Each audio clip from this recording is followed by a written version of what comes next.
Welcome to the world of science fiction stories, and don't forget to like, share, and subscribe my channel. Enjoy the listening. One colony lost. Humanity's revenge was a fleet of 700,000 warships. They called it New Canaan, a peaceful human colony settled on the edge of known space. For 50 years it thrived. Families grew, crops flourished, and even in the harsh alien environment, humans did what they always did: adapt. It was the poster child for interstellar peace until one night it disappeared. No warning, no distress signal, just silence. At first, the United Human Alliance thought it was a comms failure. Satellites went dark all the time, but when scout ships arrived days later, what they found made seasoned commanders vomit in their suits. New Canaan was gone, not destroyed, not burning, just emptied. Buildings were melted like wax, skeletons still seated at dinner tables, eyes wide in terror. Entire lakes had boiled away. The soil carried residual radiation signatures no human technology could produce. There was no war declaration, no demands, no survivors. Just a single symbol burned into the side of what was once the colony's central tower. A circle with 3 slashes. It didn't match any known race, but the message was clear: we were here, you are next. The human response was cold, fast, and louder than any diplomat expected. Within 2 weeks, the entire fleet mobilized. Earth stopped exporting food, Mars shut down tourism, the moons of Jupiter paused all civilian transit. Every industry retooled itself overnight. Even the civilian megacorporations surrendered their fleets to the UHA. Humanity had seen war before, but never like this. They didn't just want justice, they wanted vengeance. Admiral Rhea Salen stood aboard the flagship Vindicator watching 700,000 warships organized in orbit over Saturn. The screen in front of her looked more like an ocean of metal than a fleet. Fighters, dreadnoughts, orbital carriers, every class of warship, big and small. Some had never even been tested. Prototypes were thrown into battle readiness without trials. Humanity wasn't waiting. Rhea clenched her jaw as she reviewed the last footage taken from New Canaan. A child's voice whispered through the comm static, "Mommy, what's that in the sky?" Then nothing. "Ma'am," her comm officer said, "the fleet awaits your command." She turned toward him and said, "Send the message." Seconds later, across hundreds of systems, one simple message echoed through space. "One of ours was erased, so we come with everything." They called it Operation Exodus Storm, the biggest mobilization in galactic history. Thousands of planets paused their lives as their children, parents, and leaders joined the fleet. Even alien allies advised restraint. The Drax, the peace brokers of the Orion Spiral, sent envoys. This could ignite a sector-wide war, they warned. Rhea had only one response: then let it burn. As the fleet surged into subspace, no one knew where the enemy was, no name, no coordinates, just that symbol. But humanity had a saying born from centuries of survival: "You kill one of us, we'll wipe out your bloodline." The first real lead came a week later from a shattered probe drifting near the Kuiper Verge.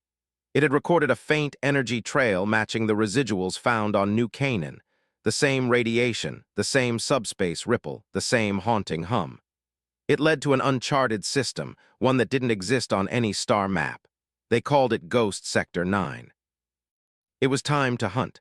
The fleet emerged from subspace at the edge of Ghost Sector 9 like a tide of steel and fury.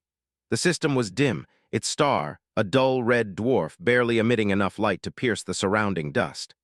Planets here were dead or dying, but that wasn't the unsettling part. It was the silence. No communications, no M signals, no signs of life or unlife, just dead rock and cold space. Admiral Rhea Salen stood on the bridge of Vindicator watching as the scouting units broke formation and swept the inner system. Her nerves were steady, but her thoughts churned. Something about this place felt wrong, too perfect. Commander Ishan Reeve, her second-in-command, appeared beside her. "Ma'am, scouts report something orbiting the third planet. Not natural, could be artificial." She narrowed her eyes. "Get closer, no solo ships. I want full fleet support within 10,000 km. The order went out, and hundreds of warships moved in tandem like a single organism.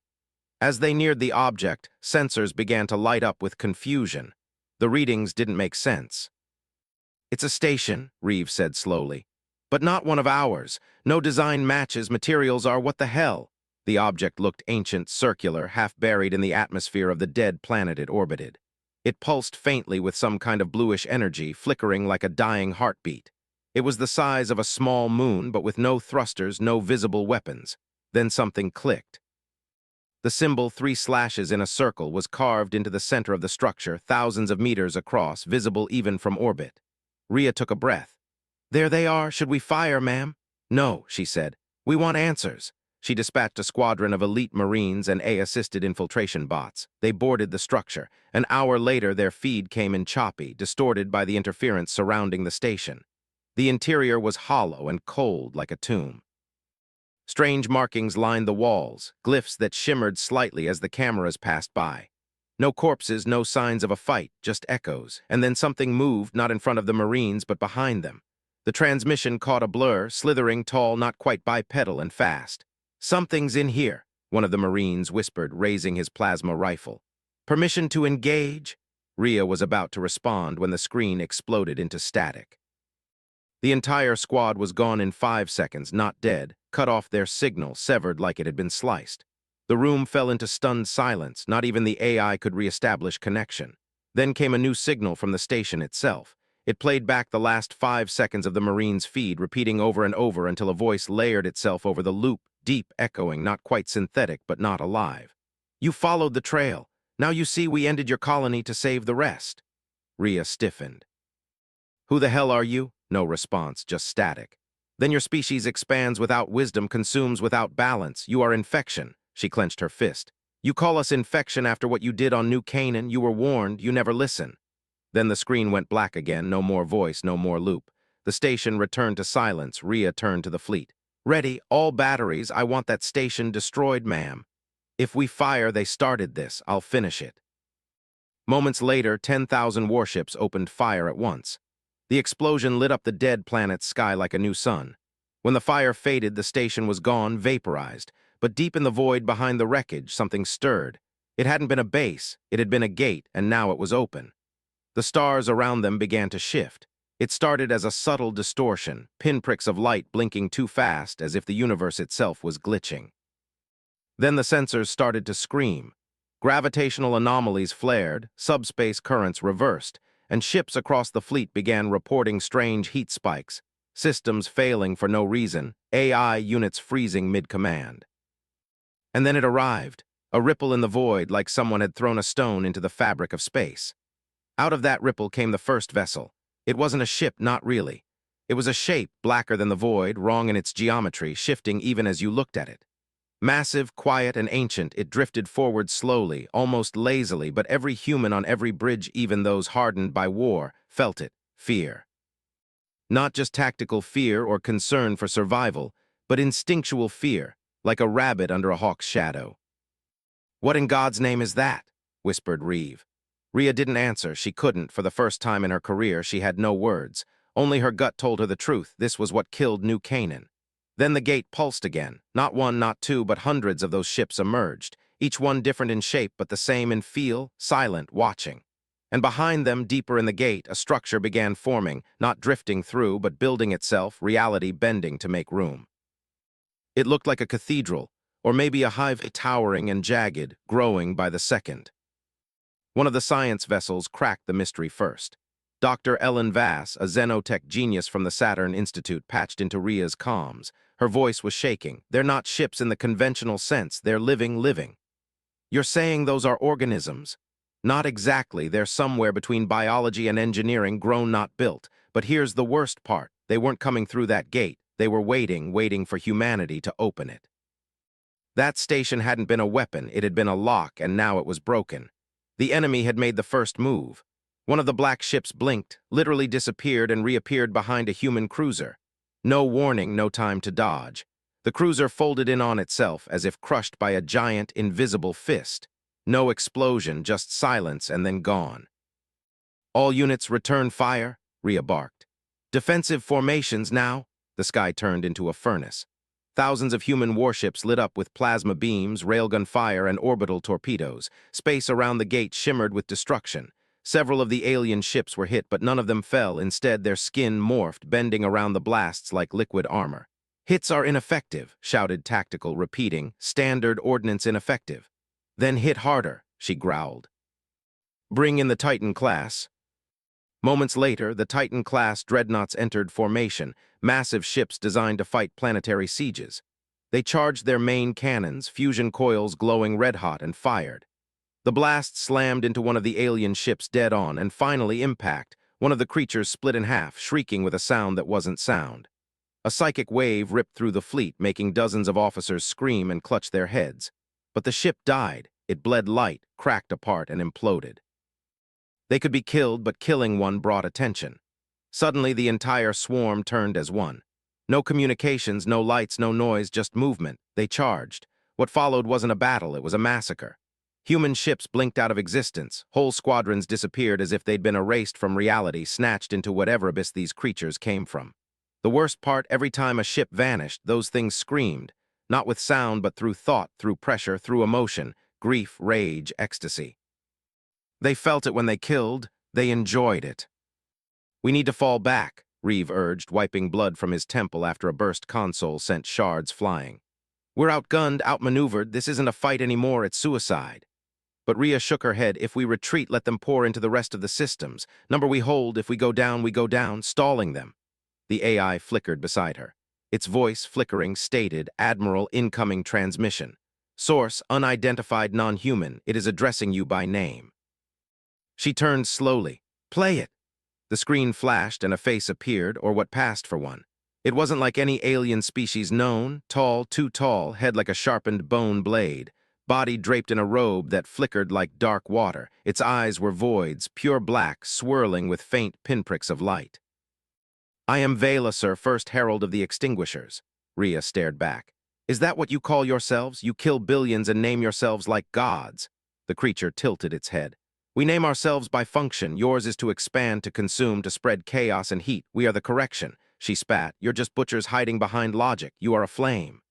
Vela said calmly, "We are the rain. One colony was a warning. You answered with 700,000 swords. You should have hidden, you should have begged, but instead you revealed your strength." Rhea's eyes narrowed. "And now you're scared. We do not fear, but we now understand what must be done." The image vanished a moment later.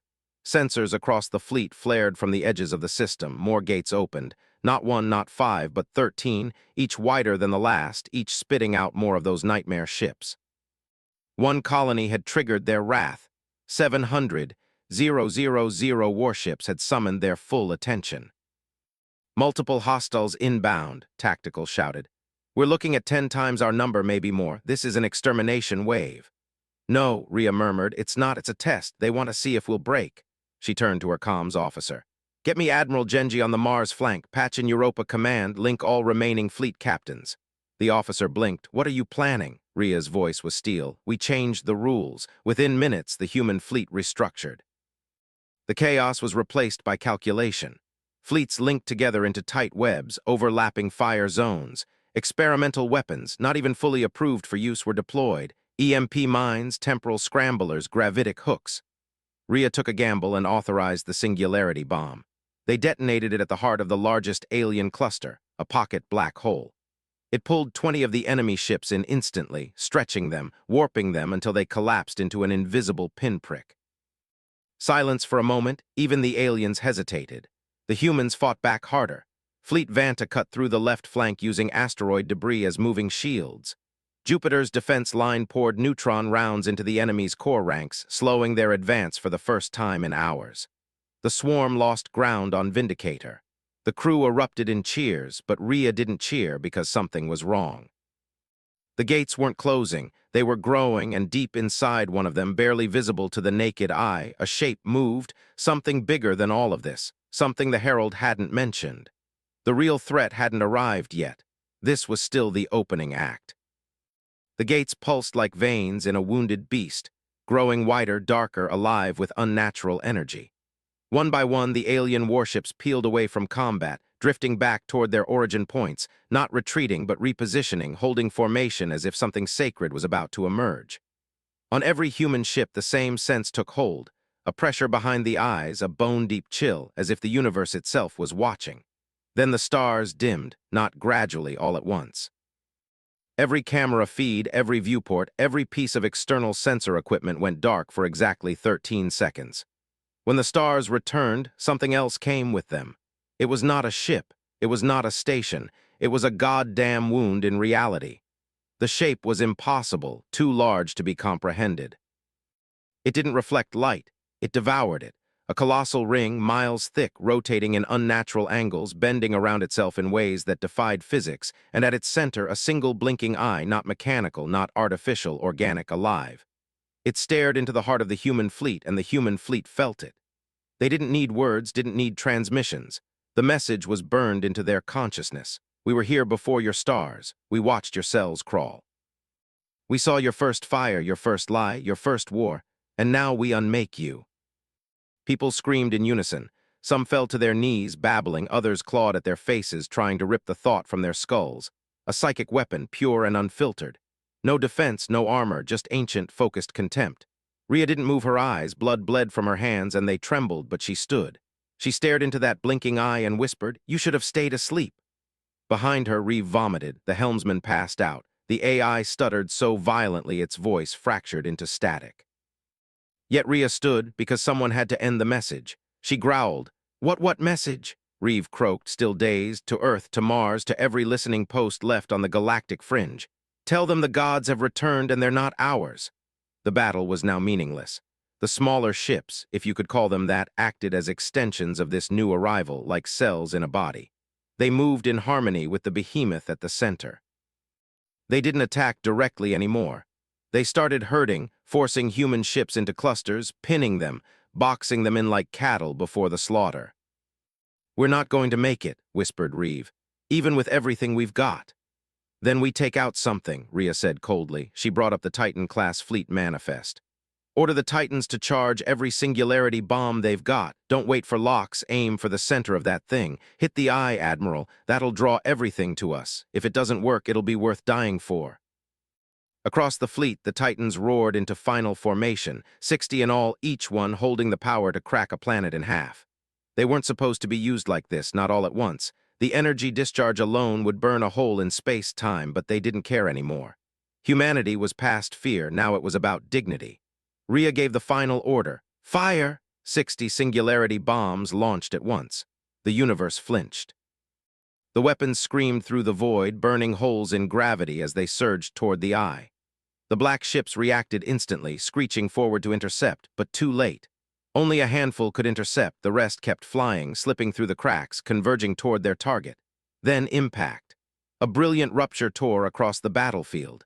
Space howled, light shattered, gravity broke for a single impossible moment. The eye blinked, and when it opened again, it bled.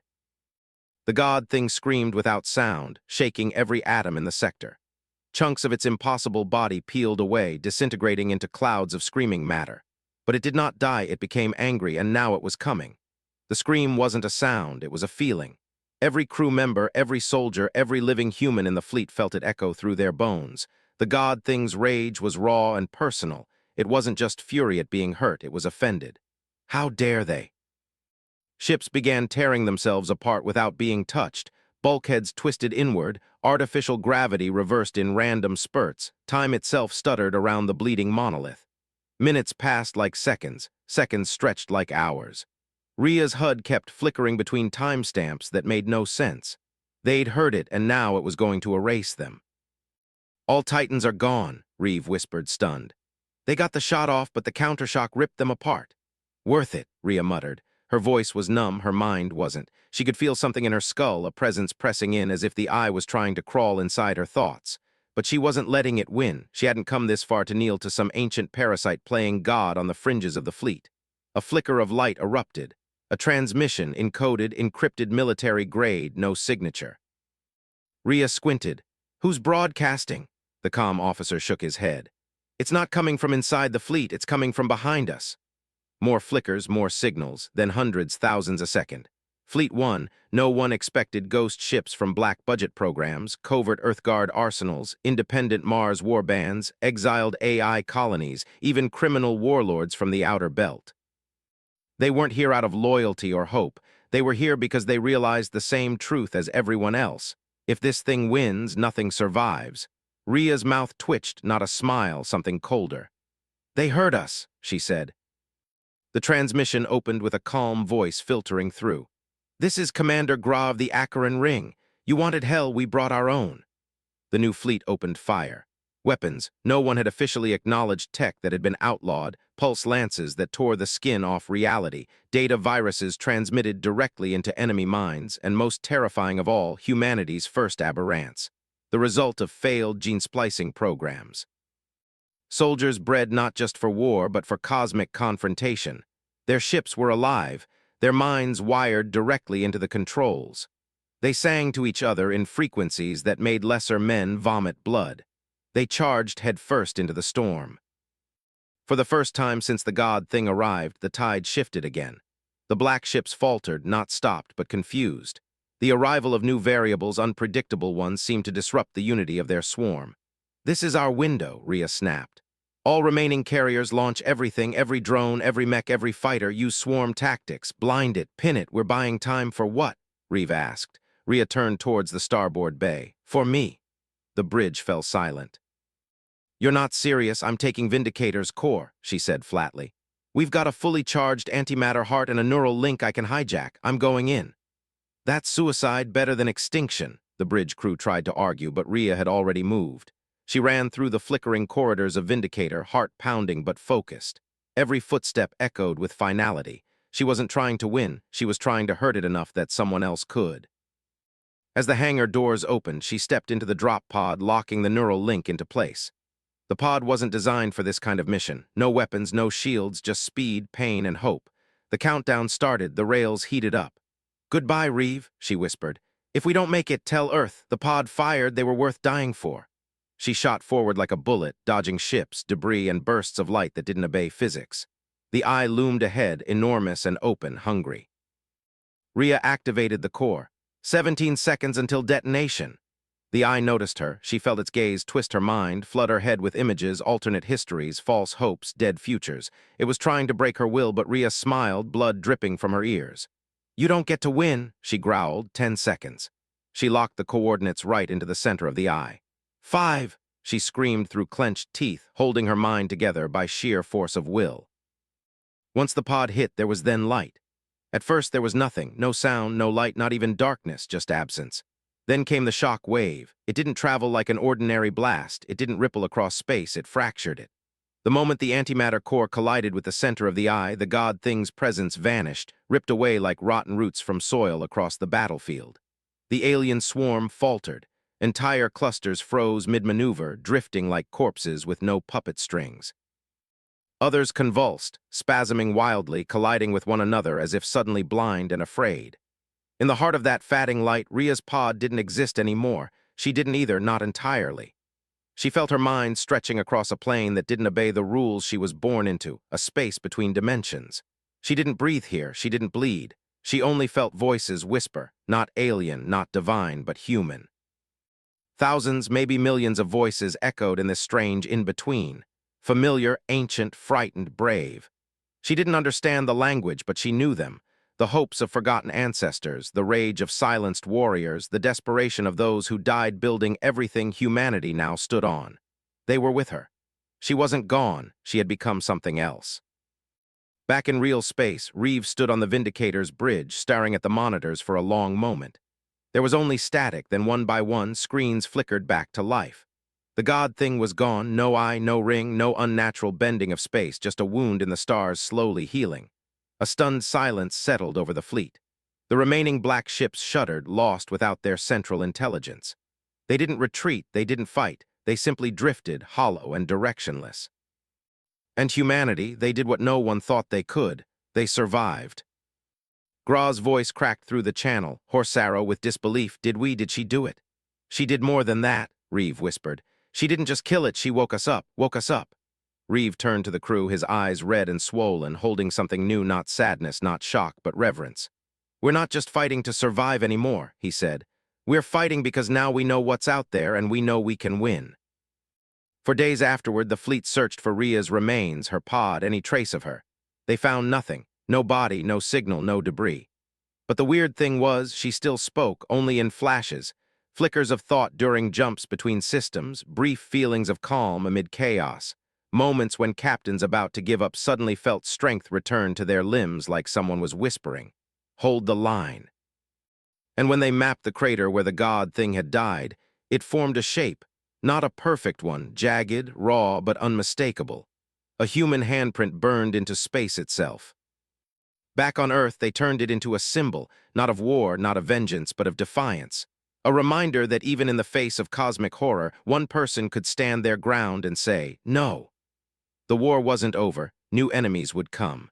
The void was vast, and now it knew humanity was awake.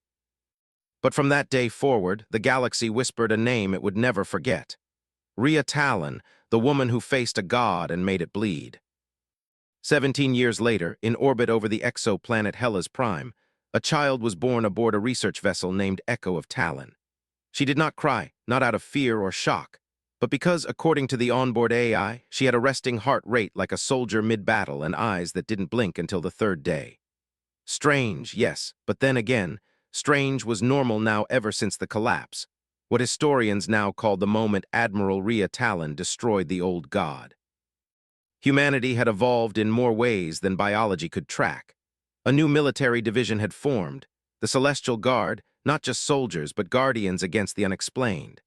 Every cadet wore a pin over their heart, engraved with a simple icon, a bleeding eye and a handprint. On the rim worlds, stories spread about voices in the dark guiding travelers home from lost jumps, warning of systems about to collapse. These weren't myths. Entire stations recorded last-minute system corrections that saved thousands of lives. No one sent them, they just happened. And always after the miracle, the same message was found encoded in the nav logs. We are not alone, but neither are you. Back on Earth, a memorial stood tall in the heart of New Geneva.